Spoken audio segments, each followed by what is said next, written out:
ಸಾಕಿ ಸಲಹುವುದಿದೆಯಲ್ಲ, ಅದು ವಿಶಾಲ ಮನಸ್ಸಿರುವವರಿಂದ ಮಾತ್ರ ಸಾಧ್ಯ. ಅಂತಹ ಮಾತೃ ಸಾಲು ಮುರಿದ ತಿಮ್ಮಕ್ಕ. ಪ್ರಾಣ ಒತ್ತೆ ಇಟ್ಟು ಜನ್ಮ ನೀಡುವಳು ತಾಯಿ ಇಲ್ಲಿ ಒಬ್ಬಳೇ. ಕಾಣುವ ದೈವವೇ ಕಂಬನಿ ಇಟ್ಟರೆ ಬದುಕಿಗೆ ಅರ್ಥ ಎಲ್ಲಿದೆ. ಕರುಣೆ ಕಣಜವೇ ಕೊರಗಿ ನಿಂತರೆ ಮನಸ್ಸಿನ ನನ್ನ ಕೊಂದಿದೆ. ತಿಮ್ಮಕ್ಕನವರು 300ಕ್ಕೂ ಹೆಚ್ಚು ಮರಗಳನ್ನ ಪೋಷಿಸಿದ್ದಾರೆ. 50 ರಿಂದ 60 ವರ್ಷಗಳಿಂದ ನಿರಂತರವಾಗಿ ಮರಗಳನ್ನ ಬೆಳೆಸುವುದನ್ನೇ ಕಾಯಕ ಮಾಡಿಕೊಂಡಿದ್ದಾರೆ. ಯಾವುದೇ ಪ್ರತಿಫಲಾಪೇಕ್ಷೆ ಇಲ್ಲದೆ ನಿಸ್ವಾರ್ಥ ಸೇವೆ ಮಾಡ್ತಿದ್ದಾರೆ. ತಿಮ್ಮಕ್ಕ ಚಿಕ್ಕಯ್ಯ ಅನ್ನುವರನ್ನ ಮದುವೆಯಾಗಿದ್ರು.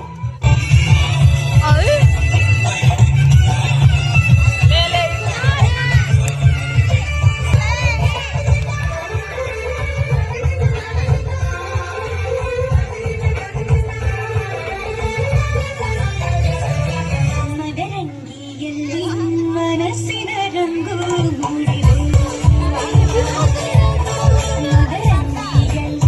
ಮನಸ್ಸಿನ ರಂಗು ಮೂಡಿದೆ, ಬಾಸಿಂಗದಲ್ಲಿ ಕನಸಿನ ಮುತ್ತು ತೂಗಿದೆ. ಕಲಿಯೋಣ ಎಲ್ಲ ಸೇರಿ ಕಲಿಯೋಣ ಶುಭ ಕೋರಿ ಉಲ್ಲಾಸದಲ್ಲಿ ಈ ದಿನ. ಬಾಳ ದಾರಿಲಿ ಹೊಸ ಜೋಡಿ ಹೊಸ ಜೋಡಿ ಹೊರಟಿದೆ ಜಗತ್ತು, ಎಲ್ಲೆಲ್ಲೂ ಕಲಿರು ತೋರಣ. ರಂಗಿಯಲ್ಲಿ ಮನಸ್ಸಿನ ರಂಗು ಮೂಡಿದೆ, ಬಾಸಿಂಗದಲ್ಲಿ ಕನಸಿನ ಮುತ್ತು ತೂಗಿದೆ. ವಿವಾಹವಾಗಿ ಹಲವು ವರ್ಷವಾದರೂ ಮಕ್ಕಳ ಭಾಗ್ಯ ತರುವುದಿಲ್ಲ. ಹೀಗಾಗಿ ಅವರು ಮರಗಳನ್ನೇ ಮಕ್ಕಳು ಅಂತ ಪೋಷಿಸಲು ಆರಂಭಿಸಿದ್ರು. ಮಕ್ಕಳಿಲ್ಲವೆಂದು ನೀನೊಂದುಕೊಳ್ಳಲಿಲ್ಲ, ಗಿಡ ಮರಗಳನ್ನೇ ಕಳೆಂದೆಯಲ್ಲ. ನೀನು ಬೆಳೆಸಿದ ಮರಗಳು ನಿನ್ನ ಕಥೆಯ ಹೇಳಿದಲ್ಲ, ನಿನ್ನ ಹೆಸರನ್ನು ಜಗಕ್ಕೆ ಇಂದು ಸಾರಿ ಹೋಗಿದಲ್ಲ. 1991ರಲ್ಲಿ ಸಾಲು ಮರದ ತಿಮ್ಮಕ್ಕ ಜೀವಕ್ಕೆ ಜೀವವಾಗಿದ್ದ ಪತಿ ಚಿಕ್ಕಯ್ಯ ನಿಧನರಾಗ್ತಾರೆ.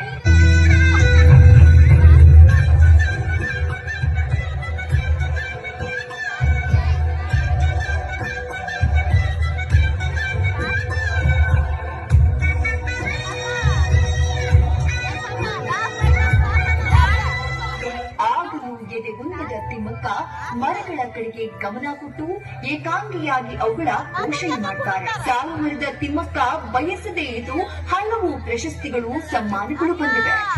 2019ರಲ್ಲಿ ಪದ್ಮಶ್ರೀ ಪ್ರಶಸ್ತಿ, 1995ರಲ್ಲಿ ನ್ಯಾಷನಲ್ ಸಿಟಿಜನ್ ಅವಾರ್ಡ್, ಕರ್ನಾಟಕ ಕಲ್ಪವಲ್ಲಿ, ವೃಕ್ಷ ಮಾತಾ ಅವಾರ್ಡ್ ಸೇರಿದಂತೆ 10 ಪ್ರಶಸ್ತಿಗಳನ್ನ ಪಡ್ಕೊಂಡಿದ್ದಾರೆ.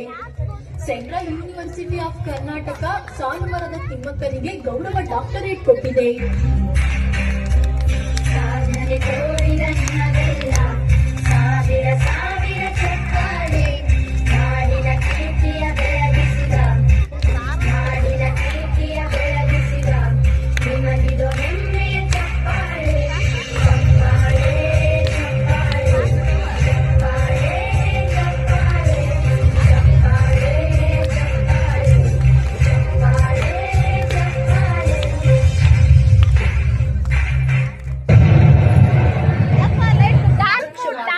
ಸಾಲು ಮರದ ತಿಮ್ಮಕ್ಕ 114 ವಿಧಿವಶರಾದ.